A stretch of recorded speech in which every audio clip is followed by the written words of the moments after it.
Greenland. What is your vision for the potential annexation of Greenland and getting them potentially to Well, I think it'll happen, and I'm just thinking, I didn't give it much thought before, but I'm sitting with a man that could be very instrumental. You know, Mark, we need that for international security, not just security, international.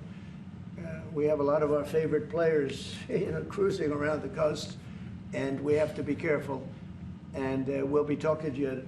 It's a very appropriate, really a very appropriate question. And an Thank issue you in the very high much. north, so the Arctic. So what you did, so when it comes to Greenland, yes or not joining the US, I would leave that outside for me, this discussion, because I don't want to drag NATO in that. But when it comes to the high north and the Arctic, you are totally right. The Chinese are now using these routes. We know that the Russians are rearming. We know we have a lack of icebreakers.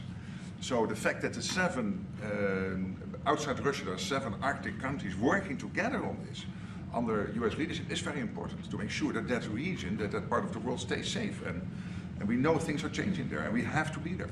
Well, you just had an election there the other day. Do you see a referendum, a plebiscite, where the people of Greenland would be in a position to decide if they want to become part of the United States? Yeah, it was a good election for us, as you know.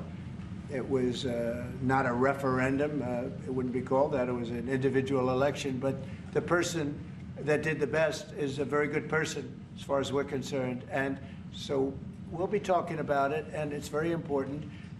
Mark mentioned the word icebreaker. So we've ordered, we're in the process of ordering 48 icebreakers. And Canada wants to know if they could use them. I said, well, you got to pay for them. Think of it, Canada. We pay for their military. Canada pays very little for their military because they think we're going to protect them.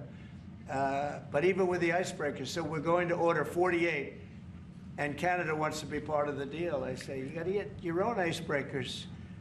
I mean, if you're a state, you can be part of the deal. But if you're a separate country, you've got to get your own icebreakers. Russia, as you know, has about 40 of them. And we have one big icebreaker.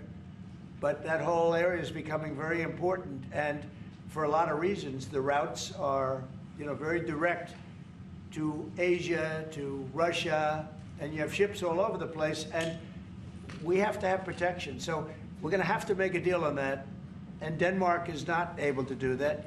Denmark's very far away and really has nothing to do. What happens, a boat landed there 200 years ago or something, and they say they have rights to it. I don't know if that's true.